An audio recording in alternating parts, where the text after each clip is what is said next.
جی بالکل، اس وقت میں کالام کے علاقہ پالیر میں موجود ہوں اور یہاں پر مقامی لوگوں سے جب ہماری بات ہوئی تو ان کا یہ کہنا ہے کہ دونوں سائڈوں پر تقریباً 200 سے زائد مکانات ادھر برد ہو چکے ہیں اور کافی لوگوں کو نقصانات پہنچ چکے ہیں۔ یہ روڈ اگر آپ دیکھیں تو یہ اترو کو کنیکٹ کرا تھا اور یہ جگہ جگہ پر ٹوٹ گیا ہے، پانی کا جو بہاؤ ہے اس طرف گاؤں کی طرف ہو چکا ہے، تو کافی لوگوں کو مشکلات ہے۔ اس وقت ہمارے ساتھ یہاں کی کالام کی جو ہوٹل ایسوسیشن کے صدر ہے، ان سے جانتے ہیں کہ کیا تازہ ترین صورتحال ہے، کیا کہیں گے، کتنے نقصانات ہوئے اور کیا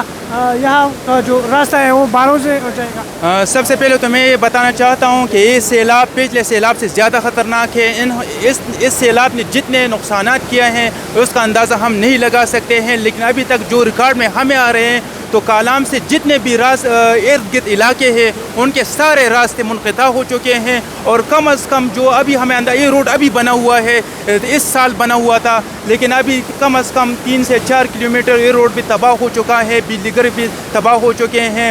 راستے بھی تباہ ہو چکے ہیں، اور زیادہ تعداد میں ہوٹلز بھی گر چکے ہیں، فصلیں بھی تباہ ہو چکے ہیں۔ لیکن کالام کے عوام کو جو مسائل سامنے آ رہے ہیں وہ یہ ہے کہ پیٹرول نہیں ہے، آٹا نہیں ہے، سبزی نہیں ہے، یا ضروری اشیاء نہیں ہے، بجلی نہیں ہے، نیٹ ورک نہیں ہے، اور اسی طرح مہمانوں کو بھی بہت زیادہ مشکلات پیش آ رہے ہیں۔ تو اسی وجہ سے میں آپ لوگوں کے کیمرے کی واسطت سے یہ پیغام دینا چاہتا ہوں کہ کالام کے عوام اور یہاں کے پھنسے ہوئے مہمان بہت زیادہ تکلیف میں ہیں، تو اس کا جلدی سے جلدی بندوبست کیا جائے۔ بہت شکریہ جی، آپ نے شہری کی بات سنی، تو کافی مشکلات ہیں یہاں پر اور ہم مسلسل آگے جا رہے ہیں اور آگے سے بھی جتنے خطرناک لمحات ہیں وہ ہم دیکھ رہے ہیں۔